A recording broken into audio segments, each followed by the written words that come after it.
Hello friends, তো দেখো আজ আমি বানাবো মুসুর ডাল দিয়ে আর চিকেন মাছের মাথা দিয়ে মুড়ি ঘন্ট ডাল। তো দেখো এদিকে আমি জলটা গরম করে নিয়েছি, জলটা গরম হয়ে গেছে, আমি ডালটা ঢেলে দেবো। তো দেখো ডালটা আমি দিয়ে দিয়েছি, যেহেতু জলটা গরম বলে ফুটতে শুরু করেছে। আর আমি 4টে দেখো কাঁচা লঙ্কা নিয়ে নিয়েছি, এটাতে দিয়ে দিলাম। দিয়ে একটু নাড়িয়ে চাড়িয়ে দেবো যাতে ডালটা তলায় জমে না যায়। আমি কিন্তু ডালটা ধুইনি, অনেকে আছে ধুয়ে দেয়, আমি ধুইনি। আমি যখন একটু পরেই দেখাবো, যখন এটা গেজা গেজা হয়ে যাবে, উপরে একটা ঝাঁক তৈরি হবে, ঝাঁকটা ফেলে দিলে ডালটা একদম সম্পূর্ণ পরিষ্কার হয়ে যায়। তো দেখো বন্ধুরা, আমি এখানে 3 পিস মাছের মাথা নিয়ে নিয়েছি, আর এতে এবার আমি হলুদ লবণ দিয়ে দেবো। আমি ভালো করে ধুয়ে নিয়েছিলাম এটাকে।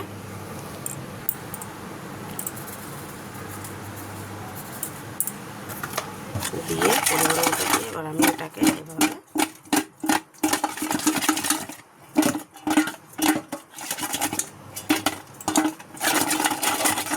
সুন্দর করে মেখে নিলাম। এবার এটাকে আমি ভেজে নেব।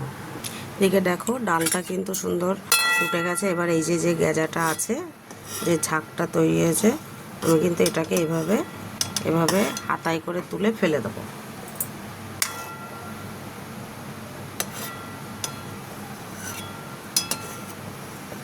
দেখতেই পাচ্ছ, সব ময়লা কিন্তু এই ঝাঁকের সাথে উঠে আসে, আর কিছুই থাকে না বাকি।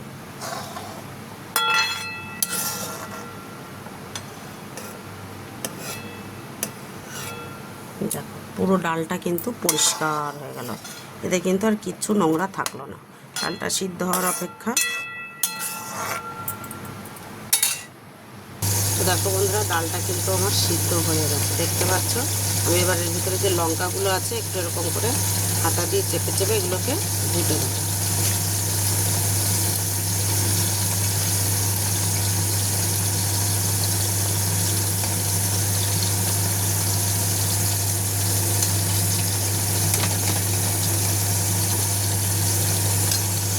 তো দেখো আমি ডালটাকে ভালো করে ঘুটে নিয়েছি। আমি কিন্তু অন্য ডাল কাটার ব্যবহার করিনি, আমি সম্পূর্ণটা হাতা দিয়েই এরকম করে নিয়েছি।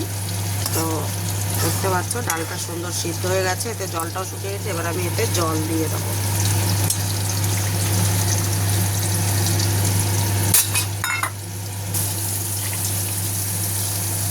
পরিমাণ মতো জল দিয়ে এটাকে সুন্দর করে করে নেব। বেশি পাতলা হবে না, একটু গাঢ় গাঢ় হবে, ঘনত্বটা একটু থাকবে। তোমরা তোমাদের পরিবারে বা ফ্যামিলিতে সদস্য অনুযায়ী তোমরা করবে। তোমরা তো সব সময় মুগ ডাল কিন্তু দিয়েই হয়, মুড়ি ঘন্ট মানে মুগ ডাল দিয়েই হয়। অনেকে আছে মুড়ি দিয়ে করে, অনেকে আছে মুগ ডাল দিয়ে করে, আমিও করি, কিন্তু আজ আমি মুসুর ডাল দিয়ে করছি। যেহেতু মুগ ডাল খেলে আমাদের খুব গ্যাস্ট্রিকের সমস্যা হয়, আমাদের বাড়িতে একজন আছে যে মুগ ডাল খেতে পারে না, তার গ্যাসের সমস্যা, তার জন্য আজ মুসুর ডাল দিয়ে আজ আমি করছি। তোমরা দেখতে থাকো। এবার আমি এতে হলুদ লবণ দিয়ে দেবো। তো দেখতে পাচ্ছ আমি কিন্তু হলুদ লবণটা দিয়ে দিয়েছি, এটা আর আমি দেখালাম না, তোমরা তোমাদের আন্দাজ মতো দিয়ে দেবে। এবার ডালটাকে ফুটতে দিতে হবে কিছুক্ষণ। তো দেখো ডালটা কিন্তু ফুটে গেছে সুন্দরভাবে।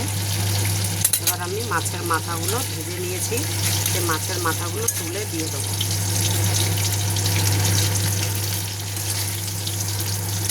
এটা আর ভাজাটা আমি তোমাদের দেখালাম না, কিন্তু তোমরা সবাই জানো মাছের মাথা কীভাবে ভাজতে হয়। সুন্দর করে একটু কড়া করে ভেজে নিলেই হয়ে যাবে। আমি এটাকে একটু এরকম করে হাতা দিয়ে ভেঙে দেবো।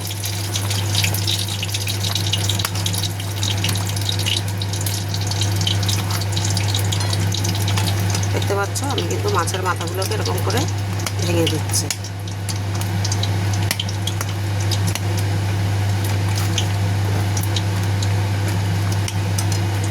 দেখো মাছের মাথাগুলো কিন্তু সুন্দর করে ভেঙে দিচ্ছি। এবার ডালটা আর একটু ফোটাবো। তো দেখো ডালটা সুন্দর করে ফুটে গেছে, এবার আমি ডালটাকে নাবিয়ে ফোড়ন দিয়ে দেবো। আমি ডালটাকে নাবিয়ে নিয়েছি, আর এখানে দেখো তেল গরম হয়ে গেছে কড়াইতে। আমি কিন্তু তেলটা দিয়ে দিয়েছি কড়াই গরম করে। আমি দিয়ে দেবো একটু গোটা জিরে আর 2টো তেজপাতা।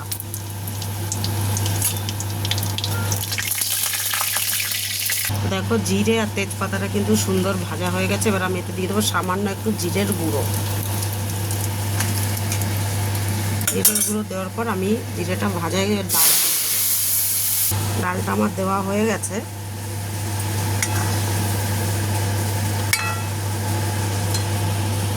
এবার আমি স্বাদের জন্য, ডালটা যাতে একটু স্বাদ বাড়ে তার জন্য আমি ছোট 1 চামচ চিনি দিয়ে দেবো। চিনি দিয়ে দিলাম, দিয়ে এটাকে ভালো করে আমি নাড়িয়ে চাড়িয়ে মিশিয়ে দেবো। এই চিনিটা সামান্য স্বাদ বাড়ানোর জন্য, এছাড়া আর কিছুই না। ডালটা আমার ফোটা শুরু হয়ে গেছে। এবার দিয়ে দেবো সামান্য একটু গরম মশলা। ভাববে ডালে আবার গরম মশলা, হ্যাঁ, যেহেতু এটাতে মাছের মাথা দেওয়া আছে তাই সামান্য পরিমাণে একটু গরম মশলা দিতে হবে, যাতে মাছের একটা আষ্টে গন্ধটা খাওয়ার সময় নাকে না লাগে। আমার ডালটা একদম পুরো কমপ্লিট হয়ে গেছে। তোমরাও কিন্তু বাড়িতে এইভাবেই ডাল বানিয়ে দেখতে পারো, মুগ ডালের জায়গায় মুসুর ডাল দিয়ে, আর খুবই টেস্টি লাগবে আর খুবই সুন্দর লাগবে। আমি এবার এটাকে নামিয়ে দেবো। তো দেখো বন্ধুরা, আমি কিন্তু ডালটা নামিয়ে নিয়েছি।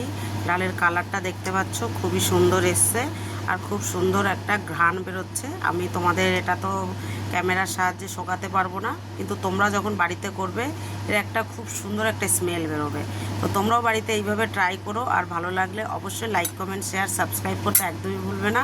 ভালো থাকো, সুস্থ থাকো, আর সবাইকে ভালো ভালো রান্না করে খাওয়াতে থাকো, আর নিজেও খেতে থাকো। Good bye.